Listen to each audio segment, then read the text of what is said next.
ఇప్పటికీ మోపిదేవిలో ఆశ్చర్యం జరుగుతుంది. ప్రధానమూర్తి కింద కలుగులో ఉంటుంది పాము, అందులో ఉంటాడు.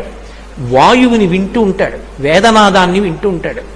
మంత్రాలు చదివేటప్పుడు దోషం ఎక్కువ వచ్చిందనుకోండి, స్వరంలో దోషం, కోపం వచ్చేస్తుంది. ఎవరిని ఏం చేయడు, కోపం వచ్చి అలుగుతాడు. అలిగి కలుగులోంచి బయటకు వచ్చేస్తాడు. బయటకు వచ్చేసి ఎదురుగుండా తొట్టు ఉంటుంది, అందులోకి పోయి పడుకుంటాడు. నేను లోపల ఉండనంటాడు. నాదం తప్పు వస్తోంది, స్వరం తప్పు వస్తోంది, నేను విన్నా మంత్రం అంటాడు. అప్పుడు వచ్చి మళ్ళీ స్వరంతో చదువుతారు మంత్రం. చదివి తప్పు అయిపోయిందయా, క్షమించు, నీ యథాస్థానాన్ని చేరమని అడుగుతారు. అప్పుడు ఒకసారి మళ్ళీ ఆ బుట్టలోంచి పైకి లేచి మళ్ళీ వెళ్ళిపోతాడు.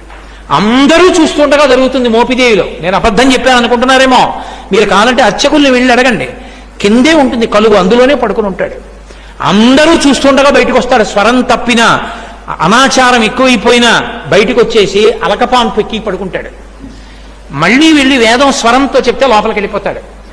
ఆ నాదాన్ని ఇష్టపడతాడు కాబట్టి సర్పరూపంలో పడుకుంటాడు. చిన్న అపరాధం జరిగింది, ఒకసారి బ్రహ్మగారిని నిగ్రహించాడు. ఆ కారణానికి వచ్చి పుట్టలో పడుకుని ధ్యానం చేశాడు. అగస్త్యుల వారు కనిపెట్టారు. అది మోపిదేవి క్షేత్రం, కృష్ణా జిల్లా.